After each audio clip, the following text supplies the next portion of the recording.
Welcome, yogi. Have you ever practiced a sun salutation and left feeling a little bit discouraged or a little confused? Maybe you can't comfortably step your foot forward from a pose, or chaturanga sounds more like chatur what? That's my little joke for you there. Today, we'll be practicing and exploring a sun salutation with lots of modifications and variations so that you can walk away feeling definitely much more empowered to practice a sun salutation comfortably and with confidence. So roll out your mat, grab a couple blocks, and let's get started. Welcome to Yoga with Carolynne. In this channel, you will gain the tools, the knowledge, and the confidence to practice yoga, no matter your size, your age, or your ability to touch your toes.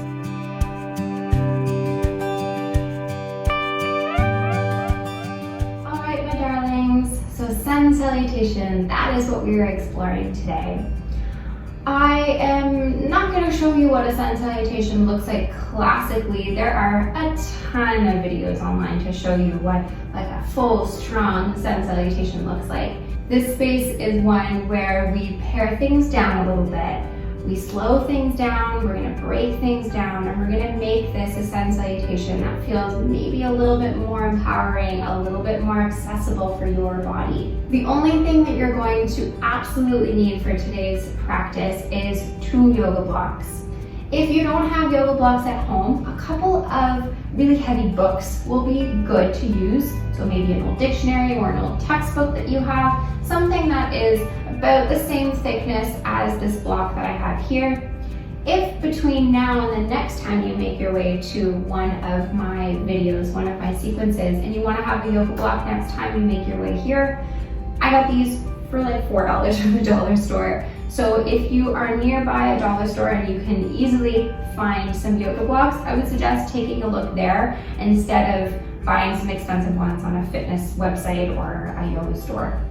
I'm going to get you to make your way upright, coming into a standing pose.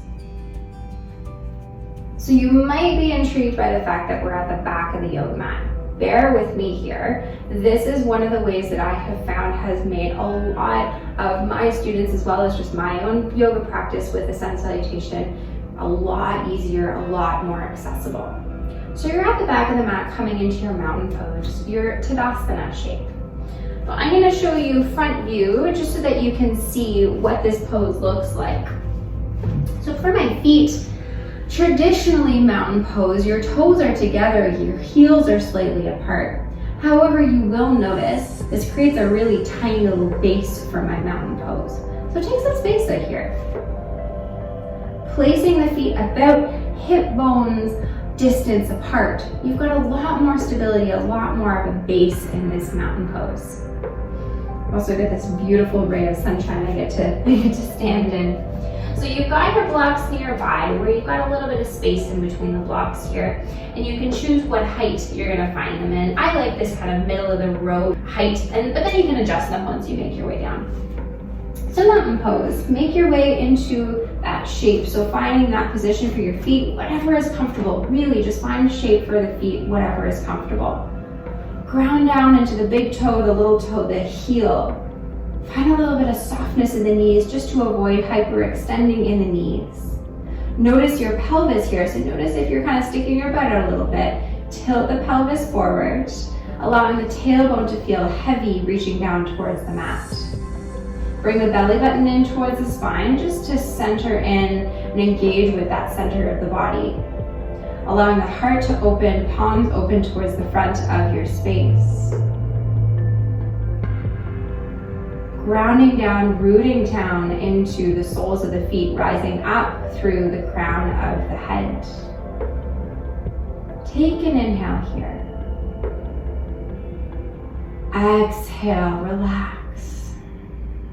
On your next inhale, please sweep the fingertips forward, reaching the fingertips up towards the sky. On the exhale, we'll begin to tip the hips back and then hinging right at this crease of the hips where the belly and the thighs meet. So beginning to hinge at the hips, and you'll notice that my heart is the leader here, not my forehead. So avoiding that slumping forward, leading with the heart, coming down into a forward fold. And right away, you've got your blocks. So choosing how high or how low the blocks can be to find a shape that's comfortable. Let the head completely soften, so the back of the neck completely softens. The top of the head just relaxes down towards the earth. Notice if you're hyperextending in your knees, so please softness in the knees, shine the hips up towards the sky. So your blocks are such a nice alternative to having to reach the fingertips down towards the mat.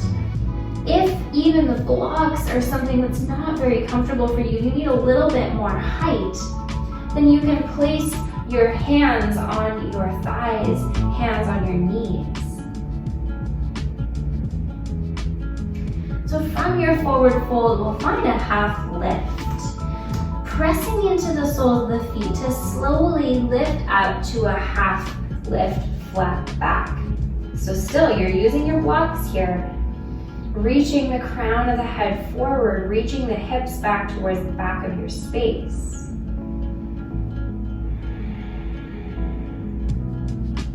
Take one more inhale here. On the exhale, come down into a forward fold. Now this is where we get kind of funky with these blocks. So you've got your blocks in their middle height and you can easily lift them up. Walk the blocks forward so that you're coming towards the front of your space. And then bring the knees down. Place the blocks over towards the sides so that they're still nearby. We're going to use them in a moment, but you've brought your knees down. You want to be coming into a plank pose. So we've come down into a tabletop position, which is a little bit different. So you'll notice the difference between my tabletop position as opposed to my plank pose is taking a step forward with the hands and rocking the hips forward. So your plank pose, your knees are down on the mat, your wrists are right underneath of your shoulders, and notice your hips here, notice your belly. Are you kind of sagging down or pressing the hips up? So finding nice engagement in the belly, finding a nice diagonal line from your knees, past your hips, up your spine, all the way to the top of the head.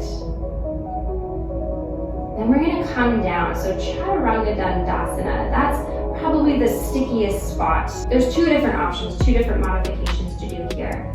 So either we'll be really integral, really strong in the core to rock forward, keep the shoulders down and back, lift the feet up off the mat, and then slowly keeping the elbows hugging in, coming all the way down towards the mat, allowing the feet to relax. If that is not accessible for you, for your core to really, really stay strong here, that's okay, we'll get there, we'll work with it. You can come forward, being mindful of your low back here, you can just begin to kind of drape the hips down and let yourself come down, but please be really careful, be really mindful of that transition. And then we'll come into Cobra Pose. So zip the legs together, the feet are touching, the hands are underneath of the shoulders, elbows come in towards the ribs. That's the most important part, to really find that shoulder rolling back and down. Connect with the back line of your back here. On your next inhale, lift the heart forward and up. And notice how low I've started. This may be where you end up. It's still a back bend. You can play with it, taking a few deep breaths, inhaling, pulling heart forward and up, a little higher. Exhaling back down. Do one more time to explore. Inhale, peeling heart forward and up. Exhale, coming back down. For the next transition, and then we'll press into the hands and the knees to come up into your tabletop position. From your tabletop position, next pose, which is a big pose, is downward facing dog. So two different options in your sun salutations to either do your downward facing dog or your tabletop position, but we'll take a look at both of them. But right off the bat, if you know that downward facing dog doesn't feel quite as accessible for you, depending on how your wrists are feeling in the shape, or depending on how it feels to have hands kind of all the way down towards the mat, blocks are a really nice option for you to not have such a stark angle in the wrists. So placing your blocks so that they're about the width of your shoulders or even a little bit wider. Planting into every single knuckle of the fingers. Spread those fingers wide. Begin to curl the toes under, straighten the legs, and then send the hips up and back into a downward facing dog.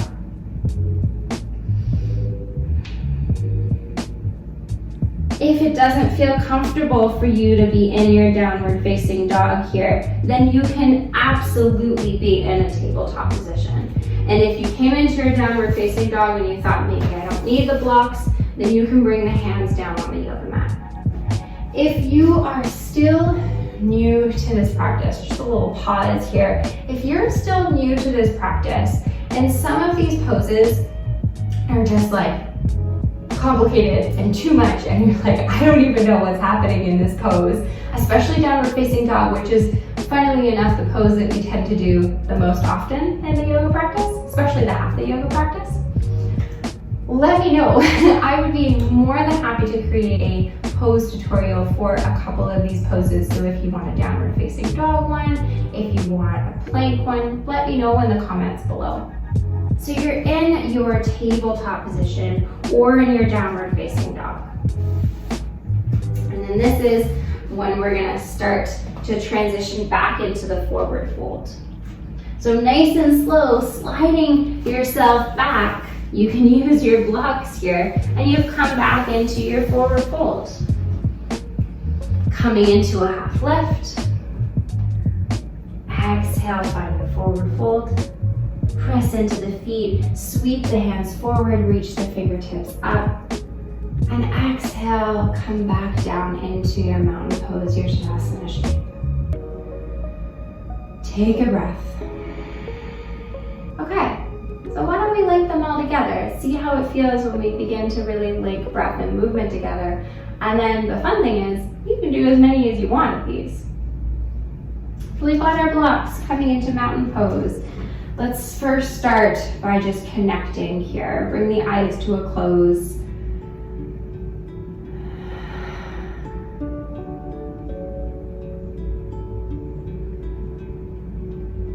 Please take an inhale, sweep the fingertips up. On the exhale, tilting forward, coming down into your forward folds. You know the drill here, you know the options. Use your blocks here to aid you. Inhale, find your half lift. Exhale, find your forward fold. Bringing your blocks with you, walk yourself forward. And then bringing the knees down. Placing the blocks to one side. We'll come into that low plank, so the plank with the knees down. Inhale.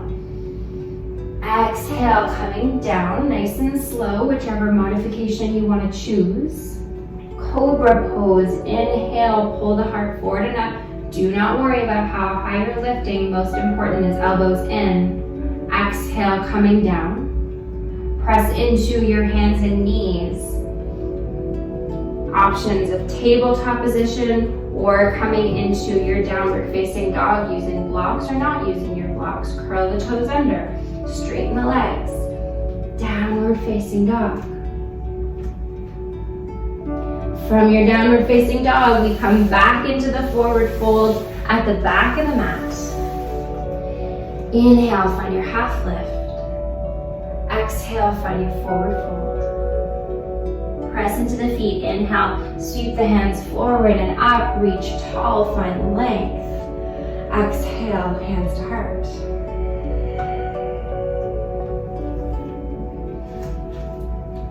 That's it. That is your sun salutation. So I hope that makes you feel a little bit more empowered to really modify and change the poses as works for your body. And as I mentioned before, if there are any of these poses that you would like for us to explore a little bit more, you and I together, let me know in the comments below or send me a message. I've got all my links down in the description box below.